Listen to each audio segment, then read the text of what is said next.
Hi everybody, Valerie again from Sits and Wiggles. In this video, we're actually going to go over 3 different impulse control exercises. There's a ton of them out there, but these are 3 of our favorites that we find to be pretty simple. This first one's called slow treat. Our goal is to take a treat from up high, be able to lower it all the way down to our dog's nose before they do that, before they get to us.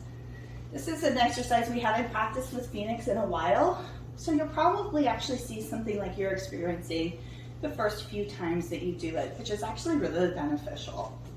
She was perfect at it, don't necessarily learn.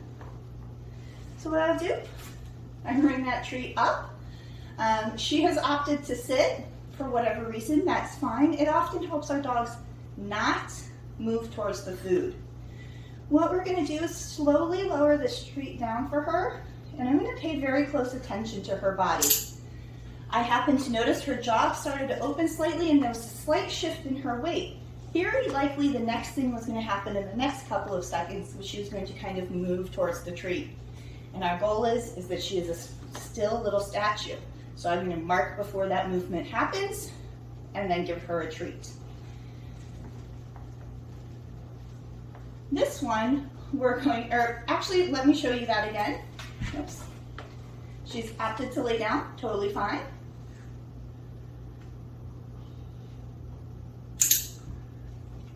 And again, saw a slight jaw movement. You may or may not be able to see that, but that's when I'm going to click so that we're not moving towards her and then quickly deliver this treat.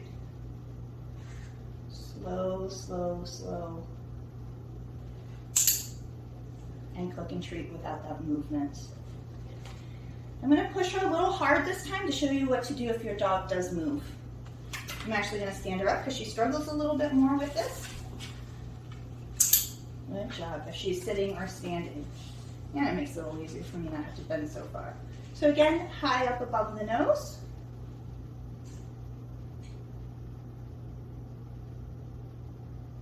So she moved for it before I wanted her to. I'm just going to take it back, reset. Because we want to set our dogs up for success, I'm not going to push so far, and I'm going to click and treat when she gets it right.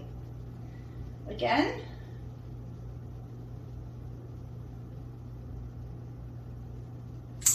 She was an angel. That was a great one. She barely moved at all, and it was right in front of her nose. That is what we are looking for.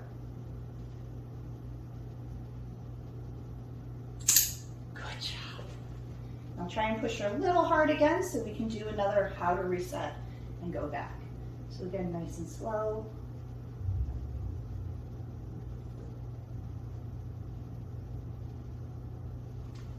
Just take it away. Reset, don't go quite as low. And click and treat. If you happen to have a dog that is frantic about food, a great way to start is just if you do have them in a sit, I do try and encourage a sit for those dogs, a little harder to jump by. I just bring the treat out, up, click, and treat before the dog has a chance to move. So again, they see it, up. Phoenix is not this dog, so up, click, and treat. Just so we can at least get that one quick moment of calmness, and then we can push that treat further and further and further down towards her nose, before and we'll eventually get to where we are now. Thanks, Phoenix. All done. I'm going to give her a little break for this one. This one does include a bowl. Touch. So very similar to slow treat. This one's called Zen Bowl. What we do with this one is we put. Our goal is similar with as the slow treats, where we put our treats in the bowl. We want to slowly lower it to the floor before the dog takes it. She moved towards it. I'm just going to lift it up.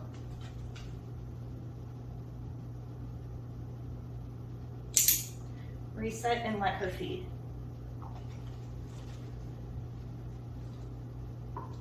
Put the treat in. Lower it. She moved towards it, reset. Hey, babes. This one can get her a little frustrated, so I might not do this one too long. She didn't move. We got that small little movement. So I clicked and treated. As I said, our goal is to get this all the way to the ground, and then we click treat. And you see Phoenix is not quite there yet. I'm gonna give her a treat.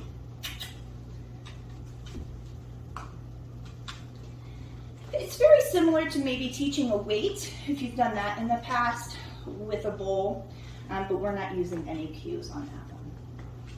Very good job. This is gonna be our last one. We call it two treats. It really is a 3-treat pattern, but this is what it gets called. I don't know why. So, yes, thank you. Just wanted to get Phoenix in a little bit close. This one you might not see her run all the way off, but you'll get the general idea.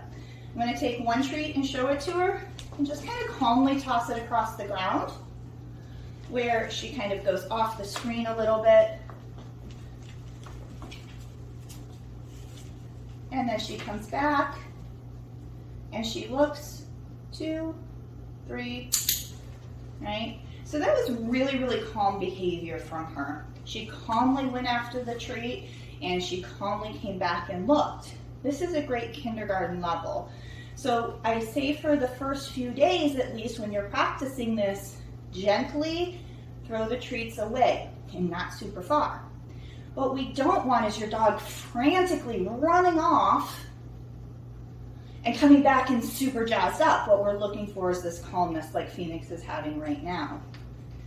We're looking at going, hey, I can turn on my excitement and I can turn it off. So now I'm going to get a little more animated with this one and show you what we mean about getting some bigger movements. So, do you want it? So you see she trots off a little bit more than she did before. Phoenix, she can get really animated and excited, but sometimes not, and she is definitely not in an excited mood.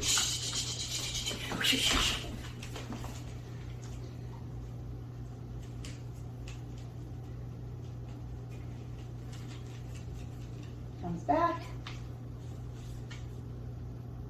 3, 4, 5. And capturing again some of that calmness for her. So really kind of get your dog nice and chill and work up the difficulty and the excitement over time.